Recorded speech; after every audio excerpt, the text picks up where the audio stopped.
messieurs, bonjour. Nous sommes sur la chaîne YouTube Africa Mashariki TV Diarassi. Aujourd'hui, nous sommes avec un docteur de la province de l'Ituri, à République démocratique du Congo. Il est le fils du territoire d'Indjougou, à savoir cadre de la communauté Banyali. Exactement. Donc, Banyali Kilo. Kosianza Bakamano Timothée. Donc, bonjour. Oui, bonjour, monsieur le journaliste. Exactement. Je réponds au nom de Timothée Kosianza Bakamano. Je suis le fils des territoires d'Indjougou, à province de l'Ituri. À ce qui concerne ma formation, j'ai une licence à enseignement d'administration à soins infirmiers, une maîtrise à leadership et management des organisations et aussi un doctorat à santé et développement dans l'orientation domaine des personnes de troisième âge. Eh bien, nous sommes avec vous dans cette émission. Vous savez que tout ce qui se passe à province de l'Ituri est précisément dans le territoire d'Indjougou. Aujourd'hui, vous avez trouvé qu'il n'y a pas une bonne santé sécuritaire à territoire d'Indjougou, précisément dans votre chefferie. Que pensez-vous en tant que fils de ce territoire d'Indjougou, mais aussi un cadre de la communauté Nali sur ce qui se passe dans votre territoire? Merci beaucoup de nous accueillir à cette chaîne. Nous sommes très heureux. Nous saluons tous ceux-là qui nous suivent à ce moment. Nous sommes un peu inquiétés. Le territoire d'Indjougou n'était pas ce que nous sommes en train de voir maintenant. Exactement. Puisque nous avons vécu, nous avons étudié, nous avons fait nos études primaires à Ndjougou, à Kilo, nous avons étudié à Bambou, nous avons eu l'accès facile et parfois on pouvait passer de Kilo, Bambou, même jusqu'à Nice à pied. Mais ce qui se passe actuellement, les choses sont devenues très régressées, trop régressées. Nous sommes un peu tristes de ce qui se passe en Ndjougou. Ce qui se passe en Ndjougou, ça nous donne un peu la honte sur le plan international, national, même au niveau de la province. Puisque Ndjougou était un territoire qui pouvait nourrir toute la République.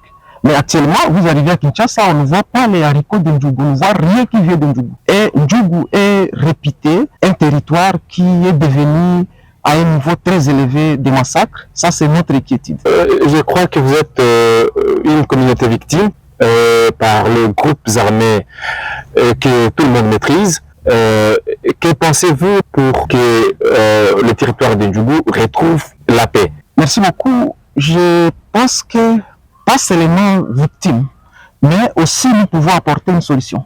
C'est que le territoire d'Indjougou, quand on se focalise par exemple ce qui se passe à Ndjougou, à Kilo, dans les secteurs de manière Kilo, vous voyez dans d'autres secteurs de Bahema Nord et partout, et nous trouvons que ce n'est pas acceptable. Ce n'est pas acceptable. J'ai été aussi, et je le suis jusqu'à présent, le secrétaire général national de l'association à Congo, qui est une communauté de l'association culturelle de Nyari Kilo, que nous avons pour le moment une représentation nationale à Kinshasa. Et ce qui se fait en Ndjougou, on ne peut pas tolérer ça. C'est que nous condamnons d'abord ce qui se passe. Nous condamnons cela, ce n'est pas bien, puisque actuellement vous ne trouverez pas ni des infrastructures sanitaires, routières, et même les écoles n'existent plus. Et nous régressons. Nous raterons comme si on était au niveau du 12e ou 15e siècle. Exactement. Ce qui se passe maintenant, ce n'est pas acceptable. Ça, c'est une régression. C'est que les gens passent tuer les personnes, mais on est en train de tuer aussi le développement. C'est que pour le moment, quand vous arrivez dans Ndjougou, on n'a pas un hôpital qui peut avoir un niveau acceptable de soigner les gens là-bas. Et vous allez voir que les gens sont en train de souffrir sur tous les niveaux. Ce que je pense, c'est que les gens doivent arrêter. Les gens qui massacrent doivent arrêter de tuer leurs frères. Moi, je peux le dire comme ça. Ils doivent arrêter. S'il y a des tireurs de ficelles, aussi, ils doivent laisser de tirer et de faire souffrir les enfants. J'étais de passage vers Pimbo. J'ai trouvé que ce qui existait avant, ça n'existe plus. Même ceux-là qui sont en train de prendre les armes sont dans des conditions déplorables. Déplorables dans le sens qu'ils n'ont ni marché là où on peut acheter les affaires, il n'y a ni route, il n'y a pas des écoles, il n'y a rien qui peut aussi les aider à progresser. Les armes ont fait régresser automatiquement la vie sociale et même communautaire, même sur le plan de développement de notre territoire. Ce que je pense pour qu'on puisse arrêter cela, c'est que l'État doit prendre ses responsabilités. L'État doit prendre ses responsabilités, bien sûr. Tout le monde passe à cette parole. Oui. Quelles sont ces responsabilités qui doivent mettre fin à cette insécurité qui règne dans le territoire d'Ndjougou? Une brève réponse. Une brève réponse, c'est que l'État doit prendre ses responsabilités. On ne peut pas laisser la population sans être protégée avec ses biens. Ça, c'est une chose. Quand on va voir quelqu'un circuler avec les armes et on laisse cette personne circuler librement, ce n'est pas acceptable. Exactement. Ça, c'est l'État doit prendre. C'est que l'armée doit aussi aider la population à ce qui concerne sa sécurité physique, sociale, morale, même de ses biens. Qu'on ne puisse pas laisser la population être tuée au vu aussi de tout le monde. Ça, ce n'est pas acceptable. Ça, c'est la responsabilité de l'État. Mais aussi, que les gens comprennent qu'il y a une justice. Quand on doit commettre une faute, automatiquement, la justice doit être aussi juste. Qu'on ne puisse pas avoir une justice qui n'est pas équitable. Donner le droit à celui qui a le droit et aussi condamner celui qui est fautif. Moi, je pense que ça, c'est un élément qui est très, très capital. Et là, je pouvais dire, pourquoi ne pas organiser, par exemple, des séances foraines, par exemple, en Ndjougou, de justice publique déjà. On arrête quelqu'un avec les armes, celui qui est tué, on les arrête et on les juge et on les condamne. Moi, je pense que ça c'est urgent et la population peut comprendre que non, notre gouvernement est en train de nous protéger. Et c'est ce qui fait qu'actuellement, la population risquerait de ne pas avoir confiance au niveau des autorités nationales et provinciales. Et moi, je pense que l'État doit mettre une justice qui est équitable. Exactement. Je voulais dire, le gouvernement central ou ce gouvernement doit prendre ses responsabilités. Exactement, c'est ce que tout le monde passe. La ministre Codeco qui a signé l'acte de cesser le fait.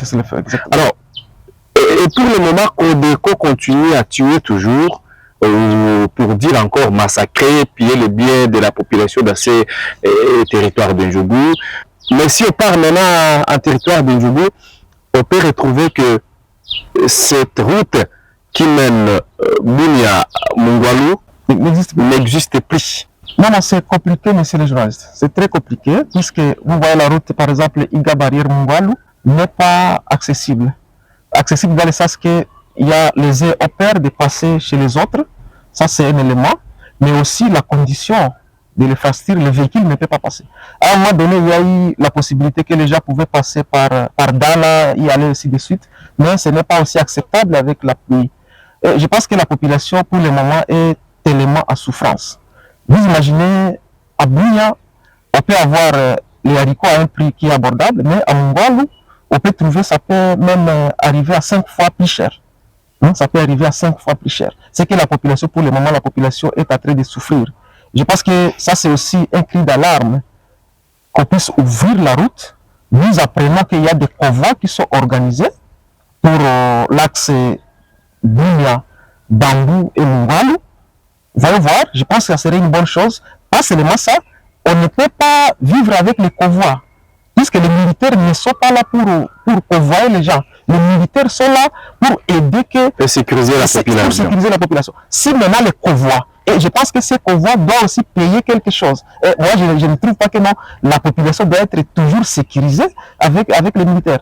Moi, je pense que c'est la population, pour le moment, la population est vraiment à souffrance.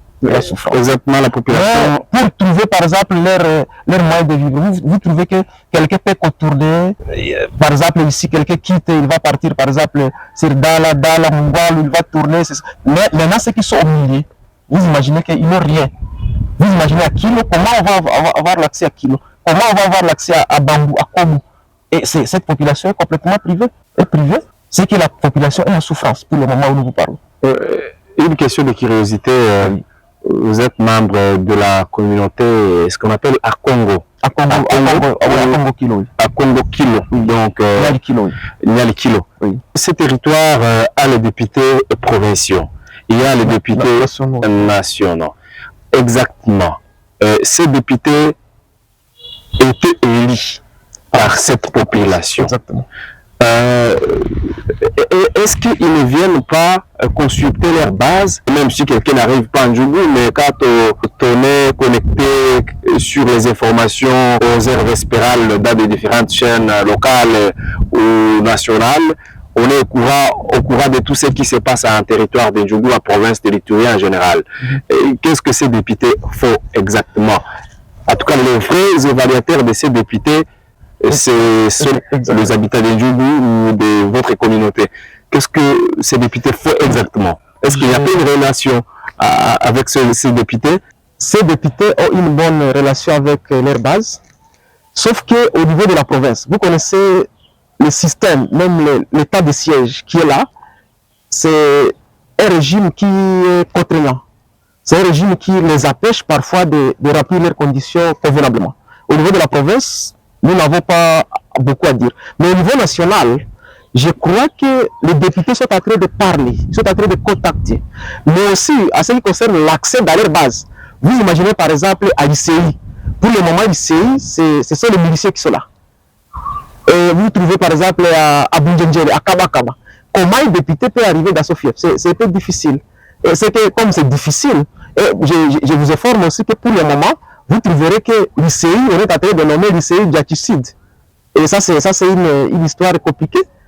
Dans le secteur de Banyarikile, mais il y a les miliciens qui viennent donner un ordre que c'est Djaticide. Je trouve que ces députés aussi sont aussi dans des difficultés d'accéder dans leur base. Mais je pense que la population va évaluer. Il y a ceux-là qui ont bien travaillé, mais il y a ceux-là qui n'ont pas bien travaillé. Je pense que la population peut les sanctionner. Et comment chercher quelqu'un qui peut encore les aider mieux pour que la population ne soit pas dans la détresse. Pas seulement dans le secteur, ça c'est tout le Djougou. Il y a des députés qui n'ont jamais foulé le sol de leur fief. Et vous imaginez ça, on n'est pas député à cause de ça? On n'est pas député pour ça. Et j'espère que le mandat prochain, la population va sanctionner les gens. Et on espère que la paix, c'est ce que nous souhaitons. J'espère que nous sommes presque à la fin de cette interview. Un dernier mot, qu'est-ce que vous allez dire? Je sais que cette communauté ou ces comités à Congo, dans les territoires de Djougou, donc chapeaute toute la République, mais aussi en dehors de la République démocratique du Congo. Donc, quel est le dernier mot que vous allez laisser à la population itourienne en général ou pour dire encore en particulier de votre communauté? Merci. Le dernier mot, c'est que nous avons besoin de la paix. Il y a le programme de désarmement. Je pense que ceux-là qui ont accepté d'être désarmés, qu'ils passent au programme. Mais aussi, ceux-là qui résistent, il faut qu'on les frappe. Après avoir frappé, on peut dialoguer. Moi, je pense que c'est ça. Mais aussi, ce qui est étonnant, comment la guerre va rentrer là où la guerre n'a pas commencé. Je pense que la guerre a commencé, je ne sais pas où, mais quand nous voyons la cartographie de ce qui se passe en Ituri, maintenant, la guerre rentre là où il y a de l'or, là où il y a des ressources, là où il y a des cacao. Moi, je pense qu'on puisse aussi contrôler comment ces ressources sont exploitées. Mais aussi, ceux-là qui sont en train d'exploiter cela, à connivence avec les miliciens, doivent cesser. Puisque ça ne donne pas un bénéfice, il n'y a pas d'intérêt dans ça. Ils sont en train d'armer les gens qui sont en train de tuer leurs frères. Là, je dis pourquoi, puisque pour le moment, là où nous vous parlons, il y a des Chinois qui sont en train d'exploiter de l'or là-bas. Comment ces Chinois n'ont pas peur de l'insécurité? Il y a des proclés, il y a des tracteurs qui sont dans la brousse, à Kabakaba et partout dans la brousse là-bas. Et comment ces tracteurs sont là? Moi, je pense que même les multinationaux doivent aussi nous aider à cesser cela. Ils n'ont pas bénéficié au sein de la population itourienne et plus particulièrement des affaires de Djougou. Et moi je pense que c'est un peu ça. Nous sommes obligés de vivre ensemble, nous sommes obligés de faire développer notre province, nos territoires et plus particulièrement le territoire de Djougou. Et je pense que nous sommes censés de demander à ceux-là qui sont en train d'arrêter et que la justice s'occupe de ces gens et que nous puissions être aussi satisfaits.